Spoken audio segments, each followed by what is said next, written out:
What's up, everybody? Phil DiMartino here with Tyler Pyburn. We're talking content, and we're actually talking not necessarily content marketing. We focus so much on talking about how to reach a broader audience, but there's one thing I feel like we've caught on as of late that we seem to be missing, and I think a lot of people are missing. I would agree. That's internal content.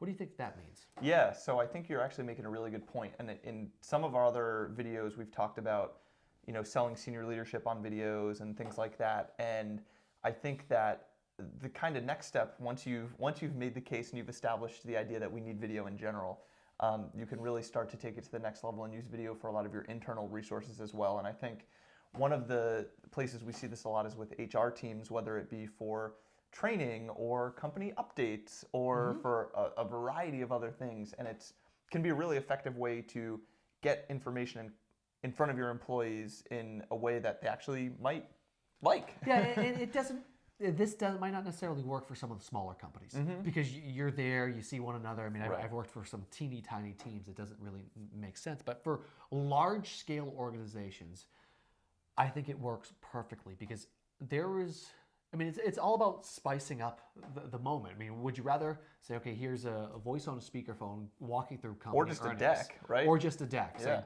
here's where we are, here's what we're doing. Yeah. Or do you turn it into a show, right? Bring it to life. I mean, that's the one thing we're seeing. I mean, so you guys know both of our wives work for larger companies. And both of our wives and their companies do a lot of internal content. And the value there, we were talking with my wife beforehand, and she was saying that, yes, by us creating those videos and creating those content, we're actually cutting down on training time. Sure. People are then seem to be more really invested in the company as well. So those types of little things. And it goes back to what we say for the external content. I have to, so I don't get confused here, but the external content, not every single video says, what's the return on this video? Right? So for internal content, how do you measure the success of it?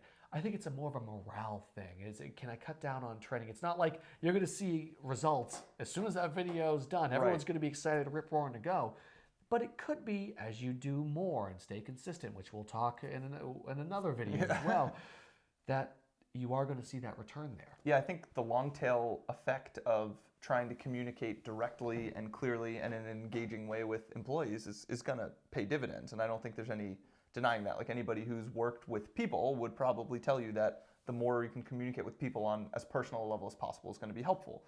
Obviously, if you have a couple thousand employees, the CEO or the CFO or whoever it is can't talk to every single employee individually. Yeah, exactly. So this is a good way to kind of bridge the gap. I think that in addition to morale, there are some, you mentioned training time, I think there are some tangible, real ways that you can see ROI. If you're currently doing a training for new employees that everybody goes through and it takes 30 minutes and you need a trainer to do that and you're paying them to do that. Well, if you can turn that into a piece of video content and maybe it's only 15 minutes, not only are you keeping the trainer out of the classroom for that and allowing them to do something else, you're also cutting down 15 minutes from the new hires. So add that up over a couple thousand iterations and all of a sudden you've saved a decent amount of money. So I think there are some tangible ways you can measure that ROI, but also the long tail morale and in connection with your employees, I don't think you should undervalue that. And to be frank, that internal content creation, that kind of process should be a great marketing opportunity as well externally to show people, hey, here's what we do from a recruiting standpoint. Yes. Hey, when we onboard you, you're not just showing up to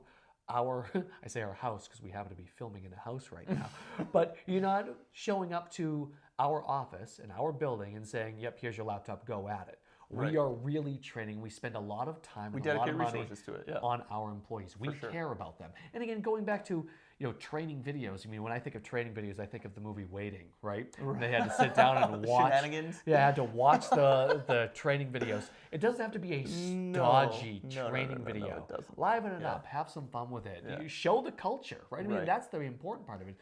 I think one of the most fun videos I saw a while ago, it was American Eagle. And they were showing everybody at their corporate office, and they were having people walk through, and then all of a sudden they packed up a box, and then all of a sudden the box opened, and they happened to be at one of their stores in like Tuscaloosa or something. Right. And they were showing off how fun they were as an organization. So there are things internally that leaked externally right there, that one, and that became a great branding awesome. piece for them. But that just got everybody involved and got everybody excited and showed the type of environment that they work in. Yeah, showing the culture, that's a great point about it being a recruiting tool. And I think another thing in terms of recruiting and also keeping employees there and keeping them happy is transparency, right?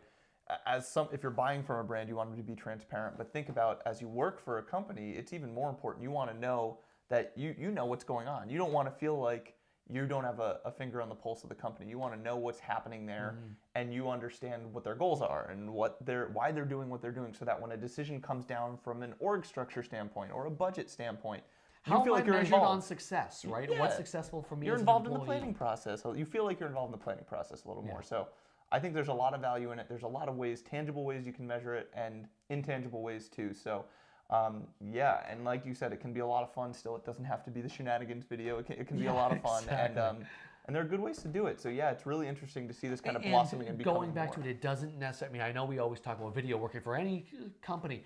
Smaller companies, it might not be a great investment. So like you and me, I mean, we're a small company, Phil. Right. We can film a video for ourselves if we'd like. Aren't we doing that now? No, this is external. You're making a good point, and I think it's important to remember that, right? And we've talked about it before, how not everything needs a video. If you're a 10-person company, you probably don't need a monthly update to film as a video to go you can internally. go tap on Judy's shoulder. Right. So no, that's a great Judy. point. I don't know Judy.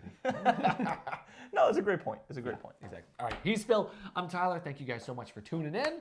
See you next time.